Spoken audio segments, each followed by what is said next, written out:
வணக்கம் நண்பர்களே. நான் முதல்வன் திட்டம் 3 கேள்வி ப்ரீவியஸ் இயர் क्वेश्चन நம்ம கேட்டிருக்காங்க.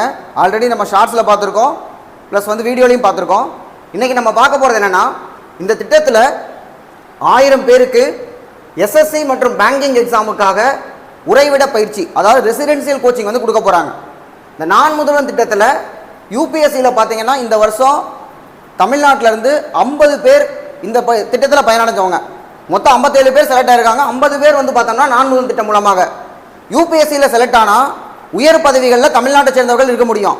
உயர் பதவி மட்டும் இல்லை, ஒரு ரயில்வே ஸ்டேஷன் இருக்கக்கூடிய ஸ்டேஷன் மாஸ்டர் ஆகட்டும், ஜிஎஸ்டி இன்ஸ்பெக்டர் ஆகட்டும், இன்கம் டேக்ஸ் டிபார்ட்மெண்ட் இன்ஸ்பெக்டர் ஆகட்டும், சிபிஐயில் இருக்கக்கூடிய இன்ஸ்பெக்டர், இந்த மாதிரி மத்திய அரசினுடைய எல்லா பணியிலையுமே தமிழ்நாட்டை சேர்ந்தவங்க இருக்கணும். தமிழ்நாட்டுக்குள்ளே இருக்கக்கூடிய சென்ட்ரல் கவர்மெண்ட் ஆஃபீஸ் எதுக்குள்ளே போனாலும் ஒரு தமிழர் இருக்கணும்.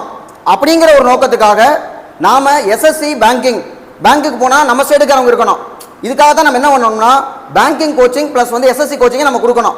இதுக்காக தமிழ்நாடு அரசு என்ன பண்ணியிருக்காங்கன்னா 1000 பேரை செலக்ட் பண்ணி இந்த 1000 பேருக்குமே 6 மாதம் இலவசமாக கட்டணம் இல்லாத சாப்பாடு மற்றும் தங்குமிடம், அது மட்டும் இல்லாமல் சிறந்த பயிற்சிகள், இது எல்லாமே கொடுக்க போகிறாங்க.